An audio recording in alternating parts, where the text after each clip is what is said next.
For this next assignment, we're going to be looking at something called a binary translator. So the idea with this is that we're going to take a look at how strings, characters, ints, chars, which is a primitive type of character, and files work. So here's the overall idea.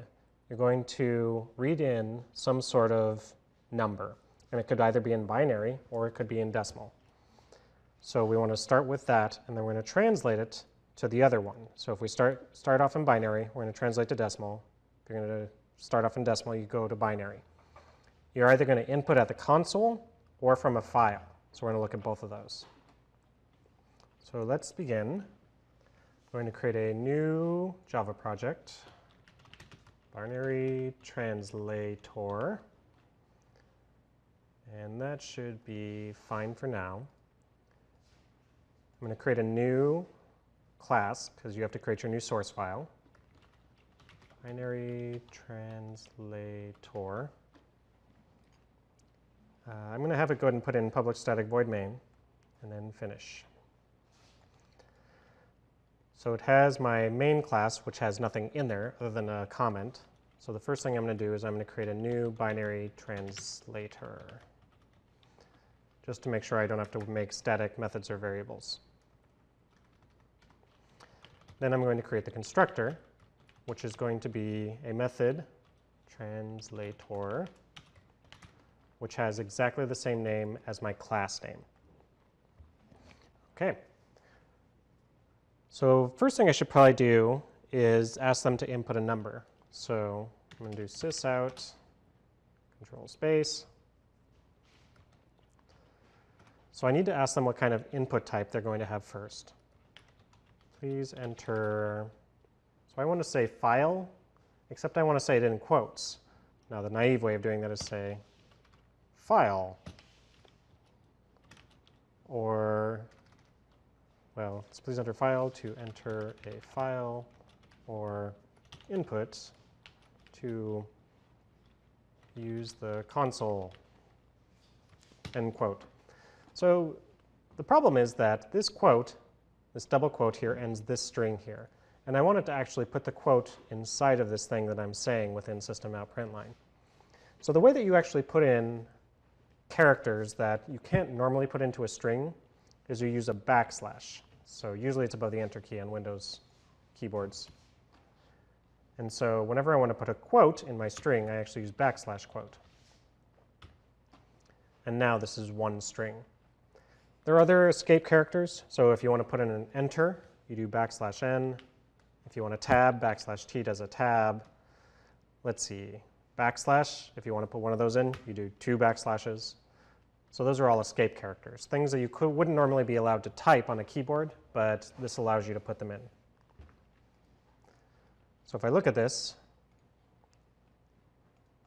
go ahead and save it and run it. So now I'm able to put quotes inside of my string. So either way, I'm going to have a scanner that is going to either take a file name or it's going to take my input. So scanners are the way that you can get input. There's also buffered readers, but I'm not going to go over that. You may find that in other places. So I'm going to create a scanner. Scanner equals new scanner.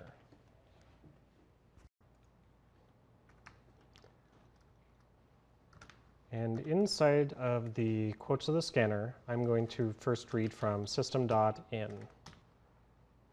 Let's see, now I need to import that guy. So it's in Java util, it's not in the default library. And you'll often get this warning here, which says that it's not, well, this one says it's not used. If I go use it real quick, string input equals scanner.next line, capital L, you'll get this error that says that it's never closed. You can actually ignore that, that's a warning. Or you can make it so that you say scanner.close when you're all done with it. This is kind of like having a file that's still open. System.in is in use while the scanner is still open. So there's a danger that your scanner might never close, and you're basically constantly using that resource without actually needing it. So that's what that warning is. I can create a string, which is going to be my input, and I'm going to read a line from the scanner. So I'm going to basically, when I type something down here, I'm going to read that and put it into input.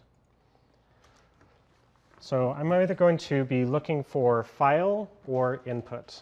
So I'm going to be checking specifically for if they type FILE all in lowercase. So if input, you may be tempted to use equals equals file. It turns out that's actually incorrect. You can only use two equal signs when you're dealing with primitive types. So ints, chars, booleans, all those things we kind of go over there. This is a string, which is an object type. So in order to compare these two, you have to use period equals with an EQALS spelled out. What that does is it checks to see if this thing, if the letters are exactly in the same way as what you put inside of the quotes here. So that's how you compare strings. If that's true, it's going to go inside of this set of braces. Otherwise, we're going to take whatever's here. So this is going to be input from a file. This is going to be input from the console. Let's do the console real quick because that's the easier one. I'm going to be getting the input string, so the binary of the decimal value from here. I think I'm going to create another string, which is going to be my number input, so that when I'm done with this or this, number input's going to have whatever my next string of numbers is going to be. It's going to be either the binary number or the decimal number.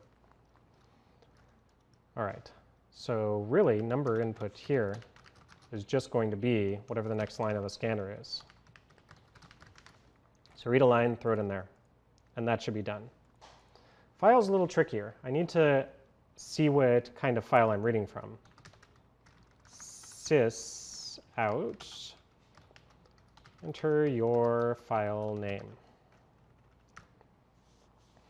So I need to actually read in whatever the file name is and put it inside of my number input.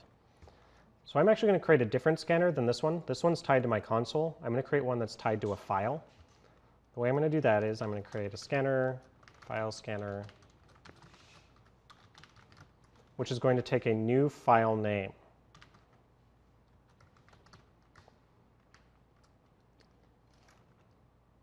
And inside of here is where I put the name of the file. I need to read that in from the input. So let me do that real quick before this. Input equals this scanner dot next line. And then I'm going to put the input here. File's not in the base library either. It's in java.io. And it's actually going to complain now because there's a possibility that this file does not exist. And in fact, it's quite likely the first couple times you try this, it's not going to exist. So what I have to do is I have to put this whole thing in something called a try catch block, where it tries to do something, and if something goes horribly wrong, it'll basically throw an error. So what I would probably want to do is take all of this and say try all of that stuff. And then what I'm going to do is I'm going to catch the exception that gets thrown. It turns out that this will throw an IO exception. And I'm going to name that EX for exception. And this is also needs to be imported. It's in the Java input-output library, Java IO. So if I try and do this, I'm going to tab this over, then it'll catch the exception and go here. So if this throws an error, it automatically goes to here. So I should probably tell them that something went wrong. And almost certainly this means the file was not found. If I'm being extra good, I should probably close this scanner so that I'm not holding on to my system in. And then I should probably end the program because I can't proceed from here. The way you do that is you say system.exit. Exit expects a number in here. So the convention is that if you exit with a 0, that means that everything was fine. There was no problem with the way that your program ended. We had an error, so we should probably say something like exit 1, that it actually ended wrong, if we're following the conventions. We're not actually going to use this, but that's the way that most programs execute. All right, so if I have managed to grab this file and it's all fine and dandy, the next thing I should do is I should grab the next line of the file scanner. So that'll grab the first line of whatever your file is and put it in number input.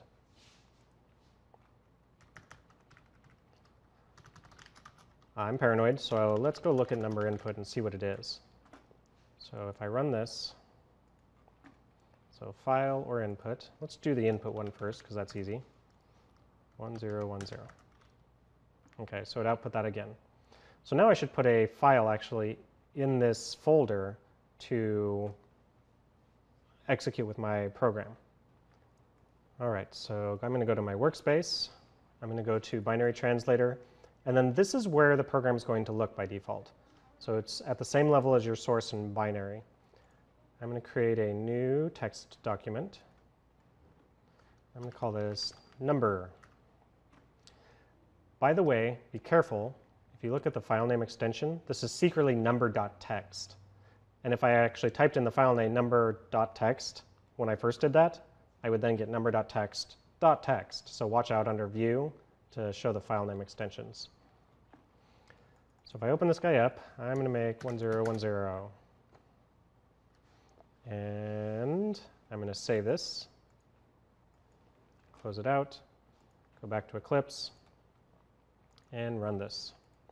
So this time I'm going to enter file, and my thing was called number.txt. Make sure you do use the whole extension. And that's what it got. Let's try and get an error real quick. File stuff.txt. File not found. Good.